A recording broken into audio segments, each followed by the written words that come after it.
Hola. Hola, hola. Sergio, ¿me escuchás? Sí, ahora escucho perfecto. Ahí está, buen día, estábamos saludándote y presentándote. Gracias por atendernos. Buen día. Bueno, ante una configuración de muchas versiones sobre lo que este momento que está viviendo la Argentina, me interesa preguntarte a vos como diputado, pero también como dirigente gremial, ¿con qué perspectiva mirás estas semanas previas al vencimiento del viernes, del cumplimiento que la Argentina tiene que hacer con el Fondo Monetario Internacional? Hay que pagar, no hay que pagar, las exigencias del fondo. Te reuniste con Martín Guzmán. ¿Cómo lo estás analizando, Sergio?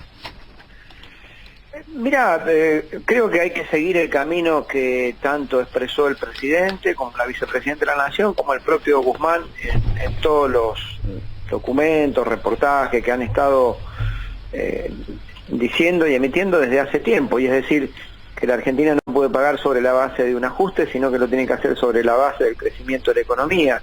Yo, la charla que tuve ayer con el ministro, lo vi muy firme en ese sentido, y creo, también lo vi optimista con la posibilidad de alcanzar un acuerdo. No sé bien los tiempos y demás, pero lo vi optimista en la posibilidad de alcanzar un acuerdo, pero la base tiene que ser precisamente esa, que no exista un ajuste, que no exista el manual, digamos, habitual del Fondo Monetario, que siempre termina en lo mismo, que es ajuste y más ajuste para los pueblos que han recibido esos dineros. Por lo pronto hay dos temas interesantes que en la charla surgieron, y es que hay garantías de que no ha habido en la mesa de negociación el tema habitual que pide el Fondo Monetario, que es una reforma laboral, y que no se va a avanzar en ese sentido porque no es parte de ninguna discusión, como tampoco de ninguna reforma previsional. Esto que a veces es como un activo intangible porque uno no lo ve, pero existe. En casi todas las negociaciones anteriores con el fondo siempre existía esto, y hoy no lo existe. Insisto, tiene que ser sobre la base del crecimiento económico de la Argentina y no sobre la base de un ajuste. Lo vi optimista, y como dato de referencia importante para nosotros los trabajadores, no hay una reforma laboral en discusión ni una reforma previsional. Claro, lo que pasa es que la pregunta es interesante esto que vos planteás sobre la decisión, por lo menos en el discurso del presidente, de decir que no se va a firmar un acuerdo con ajuste. La pregunta es qué margen hay, ¿no?, para acordar con el fondo sin que haya un ajuste.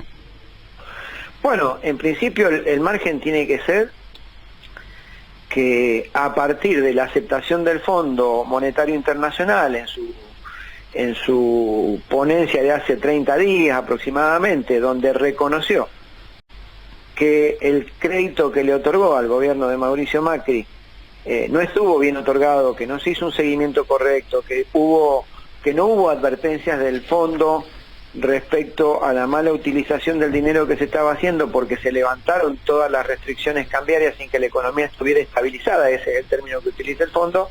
Creo que a partir del reconocimiento de ese error por parte del fondo es que tiene que existir la posibilidad de una negociación distinta a las habituales con el fondo, porque es el fondo el que otorgó un crédito erróneamente a un gobierno, que otro tiene que hacerse cargo ahora.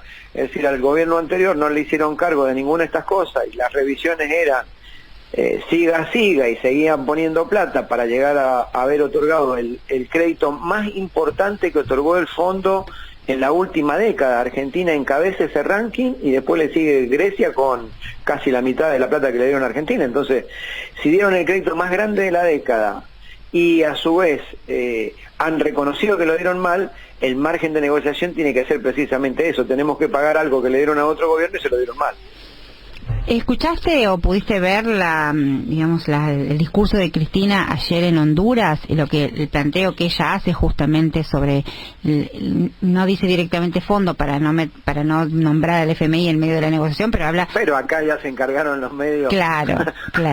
Los medios que ya conocemos de ponerla, aunque no lo haya dicho, de ponerle en términos como eso. Seguro. Me pareció muy bien lo que dijo Cristina.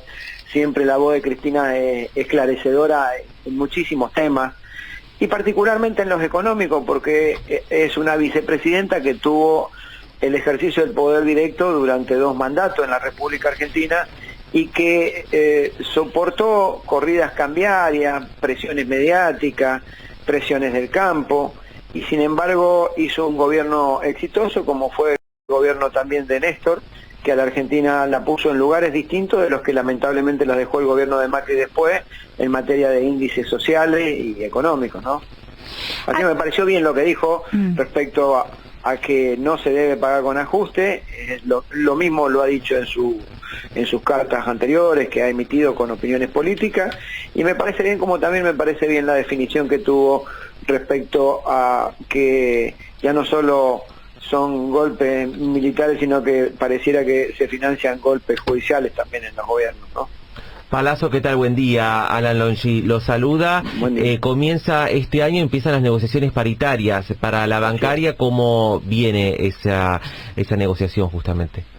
Mira, nosotros estamos tranquilos porque siempre hemos logrado acuerdos que han preservado el poder adquisitivo del salario de los bancarios, en algunos casos lo han mejorado. Este año quedamos, el año 2021, en la última revisión que hicimos, quedamos un poquito por encima de la inflación, una décima por encima, terminamos en un 51%, la inflación fue 59%, con un esquema de acuerdo escalonado que se le ganó prácticamente todos los meses a la inflación, y cuando venían las correcciones, cuando quedábamos un poquito abajo algún mes, venía la corrección inmediatamente y quedábamos arriba nuevamente, así que utilizaremos un esquema similar. Somos conscientes que hoy está muy revuelto el tema de los porcentajes económicos, que muchos atan a si hay acuerdos o no con el fondo, algunas cuestiones vinculadas a los precios, pero si uno se pone un escenario donde probablemente, creo, y porque lo vi optimista el ministro,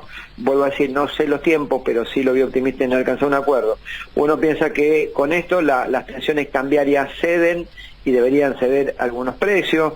Cuando uno ve que el gobierno ha logrado un acuerdo de 1.530 productos de la canasta familiar, ve también que bajan los precios, pero necesita un tiempo. Por eso nosotros lo que hemos planteado es, como lo hicimos el año anterior, un adelanto por el trimestre. Discutiremos el monto, discutiremos si es porcentaje, si es suma fija, que se tome como adelanto, y luego en el mes de marzo juntarnos para cerrar ya el número definitivo de paritario. Palazzo, ¿cómo está? Emanuel Herrera lo saluda. Hola, preguntarle su opinión como dirigente sindical sobre todo lo que se está develando acerca del funcionamiento también de una mesa judicial en la provincia de Buenos Aires, con, bueno, haciéndose extensiva de lo que sucedía a nivel nacional. Ayer, ante estos micrófonos, la representante de los trabajadores viales, Graciela Aleñá, contó que Javier Iguacel la citó en su despacho, le pidió nombres de supuestos protagonistas de corrupción y la amenazó con meter presos a sus amigos, a sus conocidos, a sus compañeros. Bueno, no tengo dudas que esa mesa judicial existió en la Argentina, existió en la provincia de Buenos Aires también. Existió para perseguir dirigentes políticos, para perseguir dirigentes sindicales, para perseguir también propietarios de medios y todo aquello que no fuera en línea con lo que el gobierno de Mauricio Macri en el gobierno nacional y el de María Eugenia Vidal en la provincia de Buenos Aires dispusieran. Hay distintas formas, algunas de ellas ilegales, como las que han planteado, de preconstituir pruebas, como se ve groseramente en la expresión del ministro y los integrantes de esa reunión, firmada por ellos mismos, lo llamativo, ¿no? Que se produjo en sede del Banco Provincia. Y tampoco creo en la inocencia ni en el cuentapropismo de los servicios. Entiendo que esto es una asociación organizada y que tenía una cabeza en el gobierno nacional, que era Mauricio Macri, y una cabeza y conducción de esas mesas de persecución en la provincia, que era María Eugenia Vidal. No puedo creer que una gobernadora tenga sentado 2 ministros, un senador de envergadura, funcionarios del gobierno ahí, que hayan funcionarios nacionales de la AFI sentado ahí, y que esto sea cuentapropismo de los servicios. Esto tiene lisa y llanamente una conducción, y en la Nación fue Mauricio Macri, en la provincia fue María Eugenia Vidal. Y hay distintas formas, así como están las ilegales, están las otras, que son los denominados o típicos aprieti. Justo ayer se cumplió un año, el quinto fue hace 5 años, en donde, habiendo firmado un acuerdo paritario, el exministro Treaca decidió no homologarlo para quebrar la voluntad de los trabajadores, porque el acuerdo superaba lo que el gobierno establecía como pauta salarial. Fíjate qué diferencia. Lo habíamos sentado con el ministro de Economía, para empezar a discutir la paritaria bancaria, no con él, pero sí para intercambiar opiniones en absoluta libertad. Hace 5 años firmaba con las cámaras empresarias un acuerdo y el ministro se negaba a homologarlo. Después lo hicimos homologar por la justicia, ¿no? Pero esta fue la conducta que tuvieron, siempre fueron Sergio, apretadores de berreta y con un cinismo de magnitudes, porque después no se hacen cargo de lo que hicieron. estamos hablando con Sergio Palazzo, el secretario general de la bancaria y diputado nacional del Frente de Todos, en esa línea que estás hablando, y hasta ahora había un silencio muy fuerte de la oposición. María Eugenia Vidal volvió a hacer declaraciones y quería compartir lo que dijo, porque la verdad que es impactante lo que la ex vicegobernadora... No me extraña nada porque es una mentirosa consuetudinaria. Escúchala, mira. Me parece que pida lo que quiera. El kirchnerismo está obsesionado con su impunidad. Y el Pata Medina es un delincuente. Y fue un sindicalista, y es un sindicalista millonario que durante 20 años extorsionó y amenazó a los empresarios para que contrataran a sus empresas de catering con sobreprecio, para que pusieran obreros que no tenían que trabajar y aumentar los costos laborales, pero además es un violento y un patotero. Palabras de la ex gobernadora, actual diputada María Eugenia Vidal, y responsable política de toda esta, una de las responsables políticas de toda esta persecución. Bueno, típica estrategia de desviación de opiniones en particularizar y no en tomar el hecho de fondo. Y el hecho de fondo es que hubieron 2 ministros, un senador, un intendente, funcionarios de la AFI, empresarios sentados en una mesa, configurando un esquema ilegal para producir denuncias. Esto es así, porque si no nos terminamos discutiendo si Medina sí, Medina no, y yo no quiero caer en esa discusión, yo quiero caer en lo que existía. ¿No te gustaba a alguien? Creabas una mesa para hacerle una denuncia. Nosotros, mira, por mi actividad como dirigente sindical, pero del sector de finanzas, cualquiera que entienda un poquitito de cómo funciona el Banco Central, se daba cuenta que la causa de dólar futuro que le armaron a Cristina, a Banoli, a Kicillof, era una causa armada, era imposible que esa causa prosperara en ningún tribunal con sentido común en la Argentina o en el mundo. Y sin embargo, durante años estuvieron pregonando en los medios que había habido un acto de corrupción y un delito penal con el tema del dólar futuro. Y ahí estuvo, después de años fueron sobreseídos todo razonablemente y ajustado a derecho. Entonces siempre organizaron esto. Yo no quiero desviarme en tal o cual dirigente. Acá hubo un mecanismo de apriete que ellos denominaron Gestapo y la conducía María Eugenia Vidal en la provincia y Mauricio Macri en la nación. Así de sencillo. Palazzo, buen día. Sergio Altieri lo saluda, lo saco un poquito de tema, lo llevo al mundo del fútbol, al mundo de Independiente. ¿Cuál es la situación del club? ¿Usted sigue formando parte de la comisión directiva? Sí, estoy en la comisión directiva acompañando como secretario deportivo. Bueno, la situación de todos los clubes, con sus problemas económicos, tuvimos casi 2 años sin público en las canchas, sin poder vender entradas, los ingresos por publicidades obviamente bajan también porque a las empresas había un confinamiento que ocasionaba que el tema económico no funcionara del todo, y ahora tratando de armar un equipo competitivo con un técnico importante, y creo que era el técnico que buscaban todos los equipos que no tenían técnico, así que creo que en ese sentido está la tranquilidad de tener un director técnico, después de haber tenido un muy buen director técnico como Falcioni, que está armando un equipo para que sea competitivo y que pueda tener chances en el torneo. Y con el tema de las inhibiciones que le van presentando al club, ¿las van a poder levantar? Sí, yo estimo que eso va a ser posible.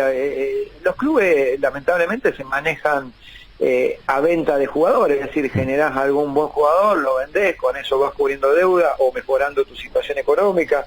Independiente no es ajeno a eso y seguramente con alguna venta que se pueda realizar se va a llevar a cabo el levantamiento de las inhibiciones. ¿Hay novedades acerca de las elecciones? Mira, hoy a la tarde tenemos una reunión, así que hasta hoy no, a la mañana no te podría decir si hay algún tipo de novedades, pero entre hoy y mañana creo que va a haber una reunión de la agrupación precisamente para hablar del tema electoral. En principio, a hoy no había ninguna resolución judicial. Sergio Palazzo, agradecemos este pimponeo de todos los temas, importantes declaraciones. Gracias por este contacto con la M750. No, muchas gracias a ustedes, Cintia, y a todo el equipo, y por supuesto un saludo y abrazo enorme a todos tus oyentes.